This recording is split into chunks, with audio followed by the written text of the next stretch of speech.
മടർക്കള്ള മുഹദിന്റെ തതിപ്പറ്റ തിരുത്വാഹുഫിൻ നടുവിൽ തൊക്കികരം പിടുത്തടുത്തതി ക്ഷണം മിസ്അബും തീകുടര നയനമെ തന്നിലാക്കി. പൊന്നാനിയും പൊന്നാനിയിലെ പത്തിരിയും പൊന്നാനിയിലെ ബീഫും സാമൂഹ്യ മാധ്യമങ്ങളിൽ പ്രത്യേകിച്ച് ഇൻസ്റ്റാഗ്രാമിൽ ഇപ്പോൾ അടുത്ത് വൈറലായിക്കൊണ്ടിരുന്ന ഒരു പാട്ടിന് പിന്നിലായിട്ട് ബാക്ക്ഗ്രൗണ്ടിലായിട്ട് പൊന്നാനിയും അവിടുത്തെ കുളവും അവിടുത്തെ പത്തിരിയും മുട്ടപ്പത്തിരിയും ബീഫൊക്കെ അല്ലേ. പക്ഷേ ഈ പാട്ടിനൊരു ചരിത്രമുണ്ട്. ഈ പാട്ട് എന്ന് പറയുന്നത് ബഹുമാനപ്പെട്ട മുസ്അബ് ബിൻ റളിയല്ലാഹു അൻഹുവിനെ കുറിച്ചുള്ള പാട്ടാണ്. എത്ര പേർക്ക് അറിയാം മുസ്അബ് ബിൻ റളിയല്ലാഹുവിനെ കുറിച്ചുള്ള പാട്ടാണ് ഇത് എന്നുള്ളത്? മദീനയിലെ ആദ്യത്തെ അംബാസഡർ ആയിരുന്ന മുസ്അബ് ബിൻ റളിയല്ലാഹു അൻഹു തങ്ങൾ. അവിടുത്തെ ചരിത്രം നമ്മളൊന്ന് പരിശോധിക്കണം. മദീനയിലെ ഏറ്റവും നല്ല ഉന്നത കുലകുടുംബത്തിൽ ജനിച്ച മുസ്അബ് ബിൻ റളിയല്ലാഹു അൻഹു തങ്ങൾ. അങ്ങനെ നല്ല കുലപതിയായി നടന്നിരുന്ന, വലിയ സാമ്പത്തികമായും ശാരീരികമായും ഒക്കെ നല്ല ഖുറൈശികളുടെ കൂട്ടത്തിൽ തന്നെ ഏറ്റവും ഉന്നതനായിരുന്ന മുസ്അബ് ബിൻ റളിയല്ലാഹു അൻഹു തങ്ങളെ അങ്ങനെ നബി സല്ലല്ലാഹു അലൈഹി വസല്ലമ തങ്ങളെയും സഹാബത്തിനെയും ഒക്കെ അറിയാണ്. അങ്ങനെ ഇസ്ലാം മതം സ്വീകരിക്കാണ്. അങ്ങനെ ഇസ്ലാം മതം സ്വീകരിക്കുമ്പോൾ മുസ്അബ് ബിൻ റളിയല്ലാഹു അൻഹു തങ്ങൾ ഒരു ഭയമുണ്ട്. എന്താണ് ഭയം? തൻ്റെ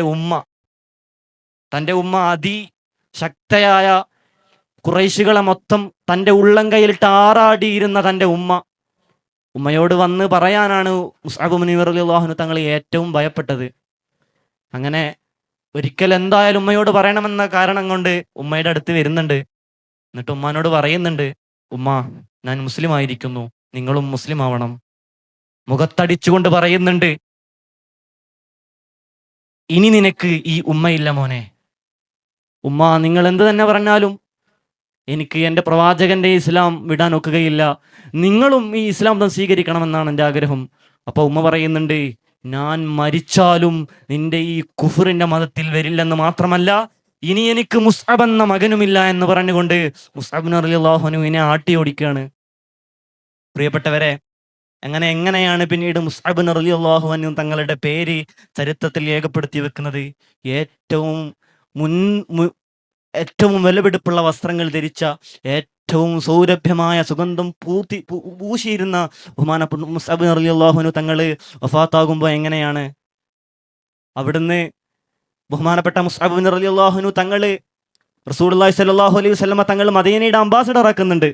എന്നിട്ട് ഉഹദ് യുദ്ധത്തിൽ, ബദർ യുദ്ധം കഴിയുന്നു. ഉഹദ് യുദ്ധത്തിൽ പ്രതികാരം ചെയ്യാൻ വേണ്ടിയിട്ട് ശത്രുക്കൾ വരുന്നു. അങ്ങനെ ഉഹദ് യുദ്ധത്തിന്റെ പതാകവാഹകനായിട്ട് ബഹുമാനപ്പെട്ട മുസ്അബ് ബിൻ റളിയല്ലാഹു അൻഹു തങ്ങൾ മാറുന്നുണ്ട്. എന്നിട്ട് ഇങ്ങനെ ആ ഉഹദ് മലയുടെ അടിയിൽ നിന്ന് ആ നബി സല്ലല്ലാഹു അലൈഹി വസല്ലം തങ്ങൾ ഏൽപ്പിച്ച 50 പേര്, അമ്പെയ്ത്ത് വിദ്യരായ 50 പേര് പടിയിറങ്ങി വന്നപ്പോൾ ശത്രുക്കൾ ഉഹദ് മലയുടെ പിന്നാമ്പുറത്തുകൂടെ വന്നിട്ട് നബി സല്ലല്ലാഹു അലൈഹി വസല്ലമ തങ്ങളുടെ മേലേക്ക് ആക്രമിക്കാൻ വരുമ്പോൾ ഇത് കണ്ട് മുൻകൂട്ടി അപകടം മനസ്സിലാക്കുന്ന മുസ്അബ് ബിൻ റളിയല്ലാഹു അൻഹു തങ്ങൾ തക്ബീർ പിടിച്ചുകൊണ്ട് ഒരു കയ്യിൽ വാളും മറ്റൊരു കയ്യിൽ പതാകയുമേന്തി ശത്രുക്കളുടെ കൂട്ടത്തിലേക്ക് പാഞ്ഞെടുക്കുന്നുണ്ട്. എന്നിട്ട് സ്വയം മരണം വരിക്കുകയാണ്. 1 ലക്ഷം റസൂലുള്ളാഹി സ്വല്ലല്ലാഹു അലൈഹി വസല്ലമ തങ്ങളെ എൻ്റെ ജീവൻ കൊടുത്ത് സംരക്ഷിക്കണം. 2, ഈ വിജയം എൻ്റെ മരണം കാരണമായിട്ടാണെങ്കിലും എനിക്ക് ഈ മുസ്ലിങ്ങൾക്ക് സ്വഹാബത്തിന് യുദ്ധം ജയിക്കണമെന്ന ആ ഒരു നിർബന്ധം. എന്നിട്ട് അവിടുത്തെ അവസാനത്തെ മരണം പറ്റിയിട്ട് ഇങ്ങനെ പറയുന്നുണ്ട്. റസൂലുള്ളാഹി സ്വല്ലല്ലാഹു അലൈഹി വസല്ലമ തങ്ങളുടെ ശത്രുക്കളെ ആക്രമിക്കാനും വരുന്ന അവസരത്തിൽ മുൻപോട്ട് നിന്ന ബഹുമാനപ്പെട്ട മുസ്അബ് ബിൻ റളിയല്ലാഹു അൻഹു തങ്ങൾ ഇങ്ങനെ കുതിരയുടെ മേൽ ഒരു കയ്യിൽ വലത് കയ്യിൽ പതാകയും ഇടത് കയ്യിൽ വാളുമേന്തി ഇങ്ങനെ പോവുകയാണ്. അപ്പോൾ ശത്രുക്കൾ മുഴുവൻ ചുറ്റും കൂടുകയും ബഹുമാനപ്പെട്ട മുസ്അബ് ബിൻ റളിയല്ലാഹു അൻഹു തങ്ങളുടെ വലങ്കൈ വെട്ടുകയാണ്. വലങ്കൈ വെട്ടുമ്പോൾ മുസ്ലിങ്ങളുടെ പതാക, സ്വഹാബത്തിന്റെ റസൂലുള്ളാഹി സ്വല്ലല്ലാഹു അലൈഹി വസല്ലമ തങ്ങൾ തന്നെ ഏൽപ്പിച്ച പതാക വലത് കൈ വെട്ടിയപ്പോൾ ഇടത് കൈയിൽ പിടിക്കുന്നുണ്ട്. ഇടത് കൈയും വെട്ടുമ്പോൾ തൻ്റെ നെഞ്ചോട് ചേർക്കുന്നുണ്ട്. എന്നിട്ട് ആ നെഞ്ചോട് ചേർത്ത ആ പതാകയുമേന്തി ബഹുമാനപ്പെട്ട മുസ്അബ് ബിൻ റളിയല്ലാഹു അൻഹു തങ്ങളുടെ നെഞ്ചിലേക്ക് കുന്തം വരുന്നുണ്ട്. അങ്ങനെയാണ് ബഹുമാനപ്പെട്ട മുസ്അബ് ബിൻ റളിയല്ലാഹു അൻഹു തങ്ങൾ അവിടുന്ന് വഫാത്താകുന്നത്. എന്നിട്ട് ശത്രുക്കളൊക്കെ പോയി കഴിയുമ്പോൾ ഉഹദ് യുദ്ധത്തിന്റെ അവസാനത്തിൽ ഗനീമത്തൊക്കെ ശേഖരിച്ച് അവർ പോയി കഴിഞ്ഞ് ബഹുമാനപ്പെട്ട സ്വഹാബത്തും റസൂലുള്ളാഹി സ്വല്ലല്ലാഹു അലൈഹി വസല്ലമ തങ്ങളും മുസ്അബ് ബിൻ ഉമൈറിന്റെ പരിശുദ്ധമാക്കപ്പെട്ട അവിടുത്തെ മൃതശരീരം കാണുമ്പോൾ റസൂലുള്ളാഹി സ്വല്ലല്ലാഹു അലൈഹി വസല്ലമ തങ്ങൾ പറയുന്നുണ്ട്, കരഞ്ഞുകൊണ്ട് റസൂലുള്ളാഹി സ്വല്ലല്ലാഹു അലൈഹി വസല്ലമ തങ്ങളും സ്വഹാബത്തും കരയാണ്. എന്നിട്ട് പറയാണ്, ഓ മിസ്അബ്, നിന്നേക്കാളും ഉന്നതമാക്കപ്പെട്ട വസ്ത്രം ധരിച്ച ഒരാളെ ഞാൻ മദീനയിൽ കണ്ടിട്ടില്ല. നിന്നേക്കാളും പരിശുദ്ധമാക്കപ്പെട്ട സൗരഭ്യമാർന്ന അത്തർ പൂശിയ ഒരാളെ ഞാൻ കണ്ടിട്ടില്ല. നീ നീ അള്ളാഹുവിന് വേണ്ടിയാണ്, നീ എപ്പോഴും പറയാമായിരുന്നില്ലേ ഇന്ന മഅ റബ്ബി സയഹ്ദീൻ, അത് നിനക്ക് വന്നിരിക്കുന്നു എന്ന് ബഹുമാനപ്പെട്ട മുസ്അബ് റളിയല്ലാഹു അൻഹു തങ്ങളോട്, അവിടുത്തെ മൃതശരീരത്തോട് റസൂലുള്ളാഹി സ്വല്ലല്ലാഹു അലൈഹി വസല്ലമ തങ്ങൾ പറയാണ്. എന്നിട്ട് അവിടുത്തെ കഫം പുടവ പോലും പൂർത്തീകരിക്കാൻ അവിടുന്ന് വസ്ത്രങ്ങളില്ലായിരുന്നു, ഒറ്റ തുണി മാത്രമായിരുന്നു അവിടുത്തെ കഫൻ പുടവ പൂർത്തീകരിക്കാൻ ബഹുമാനപ്പെട്ട മുസ്അബ് റളിയല്ലാഹു അൻഹു തങ്ങൾക്കുണ്ടായിരുന്നത്. അതാണ് ബഹുമാനപ്പെട്ട അബൂ കൻസ അവിടുത്തെ വരികളിൽ പറയുന്നത്,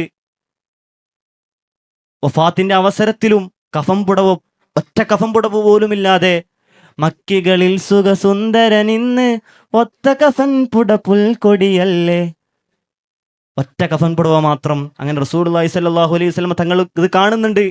തല മൂടുമ്പോൾ കാല് വെളിവാകുന്നു, കാല് മൂടുമ്പോൾ തല വെളിവാകുന്നു. അങ്ങനെ റസൂലുള്ളാഹി സ്വല്ലല്ലാഹു അലൈഹി വസല്ലം തങ്ങൾ പറയുന്നുണ്ട്, അതുകൊണ്ട് നിങ്ങൾ തല മൂടുവീൻ, കാല് പുല്ലുകൾ കൊണ്ട് കാലുകൾ മറക്കുവീൻ. ബഹുമാനപ്പെട്ടവരെ, ഇതാണ് മുസ്അബ് റളിയല്ലാഹു അൻഹു തങ്ങൾ. അവിടുത്തെ ഡിഗ്നിറ്റി എന്താണ് സമ്പാദിച്ചത്? തൻ്റെ സ്വത്തുക്കളും മുഴുവൻ അവകാശങ്ങളും മാറ്റിയെറിഞ്ഞുകൊണ്ട് ബഹുമാനപ്പെട്ട മുസ്അബ് റളിയല്ലാഹു അൻഹു തങ്ങൾ ഇസ്ലാമിന് വേണ്ടി പോരാടി, എല്ലാ അഭിമാനവും വിശ്വാസത്തിലേർപ്പിച്ചു. നിങ്ങൾ മനസ്സിലാക്കണം, നിങ്ങൾ ഏതെങ്കിലും അവസരത്തിൽ, നിങ്ങളുടെ ഏതെങ്കിലും കളവ് പറയേണ്ട സാഹചര്യത്തിൽ, എന്തെങ്കിലും നിമിഷങ്ങളിൽ നിങ്ങളുടെ വിശ്വാസത്തെ മുറുകെ പിടിക്കണമെന്നാണ് പറയാനുള്ളത്. രണ്ടാമതായിട്ട്, എന്ത് വില കൊടുത്തിട്ടും ബഹുമാനപ്പെട്ട മുസ്അബ് റളിയല്ലാഹു അൻഹു തങ്ങൾ അവിടുത്തെ കഠിനാധ്വാനം കൊണ്ട് മദീനയിലെ അംബാസഡർ ആയിട്ടുണ്ടെങ്കിൽ അവിടുത്തെ എല്ലാ ഹെൽത്തും എല്ലാ വെൽത്തും ഉപേക്ഷിച്ചുകൊണ്ട് റസൂലുള്ളാഹി സ്വല്ലല്ലാഹു അലൈഹി വസല്ലമ തങ്ങളുടെ സ്വഹാബത്തായി, അവിടുത്തെ കമ്പാനിയനായി, അനുയായിയായി ജീവിക്കാൻ കാണിച്ച ബഹുമാനപ്പെട്ട മുസ്അബ് റളിയല്ലാഹു അൻഹു തങ്ങളുടെ മനസ്സ്. അതുകൊണ്ട് നിങ്ങൾ ഒരു കാര്യം മനസ്സിലാക്കണം, സമ്പത്തല്ല, ശരീരമല്ല, അല്ലാഹുവിനോടും റസൂലിനോടുമുള്ള അവിടുത്തെ അണങ്ങാത്ത പ്രണയമാണ്, ബഹുമാനമാണ്. അതാണ് നാം പിന്തുടരേണ്ടതെന്ന് മാത്രം പറഞ്ഞുകൊണ്ട് അൽഹംദുലില്ലാഹി റബ്ബിൽ ആലമീൻ. അസ്സലാമു അലൈക്കും വറഹ്മത്തുള്ളാഹി തആല വബറകാതുഹു.